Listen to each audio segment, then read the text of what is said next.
5 erreurs juridiques que font les investisseurs immobiliers débutants.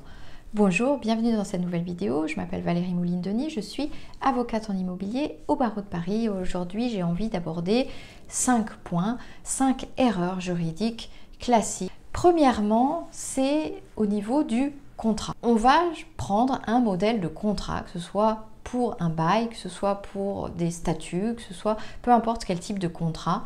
On va prendre un modèle de contrat et ça fera l'affaire. Eh bien, non, attention. Je dirais, sauf si effectivement vous avez besoin d'un bail loi 89 pour faire une location vide ou une location meublée qui obéit à la loi 89, eh bien là, effectivement, vous pouvez trouver des modèles fiables et vous n'avez pas trop à vous soucier parce que les choses sont hyper cadrées. Mais dès lors que vous sortez de ça, que c'est un autre type de bail, que ce soit un bail d'habitation ou un bail professionnel, a fortiori un bail commercial ou alors dans le cadre de d'autres types de contrats ou de statuts, là aussi, attention au modèle que vous prenez. Deuxième erreur que peut commettre un débutant en immobilier, un investisseur débutant, c'est de choisir le même contrat, le même modèle, le même contrat, le même montage juridique qu'un ami. Attention, parce que là aussi, ça dépend du bien, ça dépend de votre situation personnelle, professionnelle, familiale. Il y a d'autres paramètres à prendre en compte. Ça dépend aussi de votre projet, de vos objectifs. Donc, on ne copie pas nécessairement ce que fait un ami. L'avocat est là justement pour vous conseiller, le notaire aussi, l'expert comptable aussi et le gestionnaire de patrimoine également. Troisième erreur qui peut être fatale, c'est de vouloir tout faire tout seul. On va écouter, se former, notamment à l'investissement immobilier. Alors là aussi, attention à vos sources, à bien confronter la fiabilité de vos sources, notamment si ce sont des sources juridiques.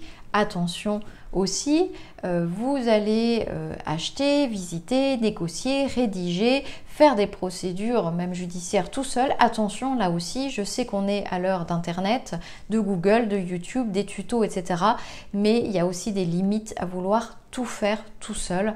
Il faut savoir parfois où est la limite et se mettre une limite tout simplement pour être plus performant et sécuriser surtout ses projets immobiliers. Parce que les erreurs en immobilier coûtent cher. Alors oui, c'est pas sexy de dire ça, que l'immobilier, l'investissement immobilier comporte une part de risque.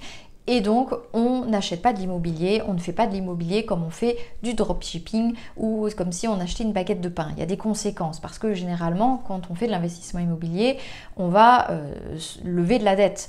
On va avoir recours à des crédits immobiliers importants. C'est un peu tout l'intérêt de l'investissement immobilier.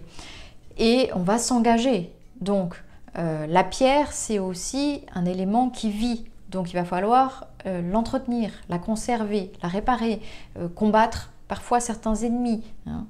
Certains ennemis, c'est pas forcément le locataire, le voisin ou la mairie, ça peut être intrinsèquement ou à l'intérieur, donc par exemple des murs, donc par exemple des mérules qui sont très fréquentes en Normandie. Il va falloir aussi composer avec la banque, parce que la banque c'est celle qui vous prête effectivement l'argent, il va falloir honorer le prêt. Et parfois, eh bien, vous pouvez vous retrouver dans des situations où la banque va prononcer la déchéance du terme. Donc, ce sont des engagements très importants qu'on prend quand on investit dans l'immobilier. Le locataire, c'est formidable, c'est lui qui va payer le loyer et in fine la mensualité de crédit, mais c'est un être humain. Il y a des relations humaines qu'il va falloir gérer et potentiellement des litiges, des conflits, tout cela, il va falloir aussi en tenir compte. Il y a aussi la réglementation en matière immobilière. De manière générale, de toute façon, les lois évoluent très très vite. Et je sais que sur Internet, sur Google, sur YouTube, on peut trouver toutes sortes d'informations juridiques, mais là aussi, attention à la fiabilité des conseils juridiques, parce que tout le monde donne des conseils juridiques maintenant sur Internet, mais attention à leurs sources, attention à leur mise à jour, et donc ne prenez pas de décisions importante si vous avez un doute juridique et ne vous fiez pas, je ne sais pas, à une réponse sur un groupe Facebook ou une réponse sur un forum. Attention si ça emporte des conséquences sérieuses, si vous avez un doute sur la fiabilité juridique. Quatrième erreur, d'être obsédé par la fiscalité immobilière, d'être obsédé par les SCI, les holdings, les montages, etc. Alors oui, la fiscalité immobilière est très importante pour la rentabilité de ces investissements.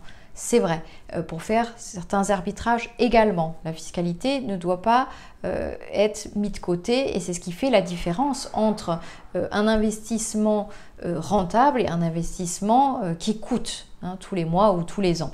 Mais attention parce que être obsédé par la fiscalité et oublier tout le reste et toute la réglementation immobilière, eh bien c'est mettre en péril en fait ces projets immobiliers également, parce que vous pouvez avoir super bien optimisé votre fiscalité, mais si votre projet immobilier est bancal juridiquement parlant et contestable, eh bien finalement vous vous retrouvez peut-être avec un contentieux derrière, vous allez perdre de l'argent, bref ce sera plus aussi rentable et optimisé que vous le pensiez au début. Donc bref, ce qu'il faut c'est effectivement vous soucier de la fiscalité, mais en amont aussi de vous soucier de la réglementation en matière immobilière. Et là, ça dépend effectivement de votre projet immobilier. Cinquième erreur aussi que peuvent commettre les investisseurs débutants, c'est de ne pas avoir recours aux bons professionnels, c'est-à-dire faire l'économie de certains professionnels. Par exemple, vous allez avoir besoin d'un conseil juridique, et bien vous allez contacter le notaire parce que c'est gratuit. Vous dites que c'est forcément gratuit parce que eh bien, il va s'occuper de votre vente, donc vous pouvez lui demander tout ce que vous voulez. Ou par exemple, c'est faire l'abstraction d'un avocat parce que vous allez effectivement trouver un modèle, je ne sais pas où, sur internet, et où on va vous repasser un modèle qui marche, etc.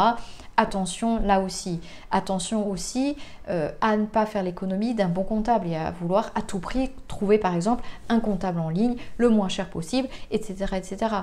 Tout comme s'abstenir aussi de bénéficier de conseils d'un vrai gestionnaire de patrimoine, d'un gestionnaire de patrimoine indépendant qui sera à même d'apprécier plusieurs paramètres, des paramètres juridiques, économiques, financiers, patrimoniaux, pour vous conseiller également, peut-être faire des arbitrages, peut-être optimiser certaines choses et de ne pas faire les choses tout seul, tout le temps, et de vouloir penser en fait économie, mais plus penser aussi investissement.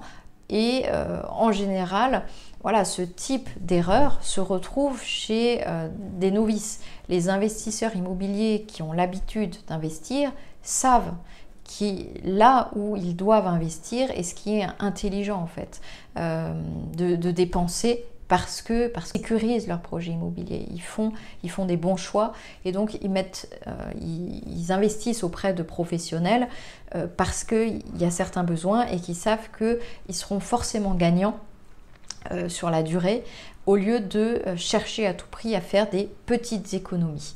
Bref, j'espère que cette vidéo vous aura été utile. Surtout, ne commettez pas une de ces erreurs. Partagez cette vidéo auprès de d'autres personnes dans votre entourage, sur les réseaux sociaux. Pour ne pas commettre ces erreurs, je vous recommande de vous abonner également. Et moi, je vous dis à la semaine prochaine.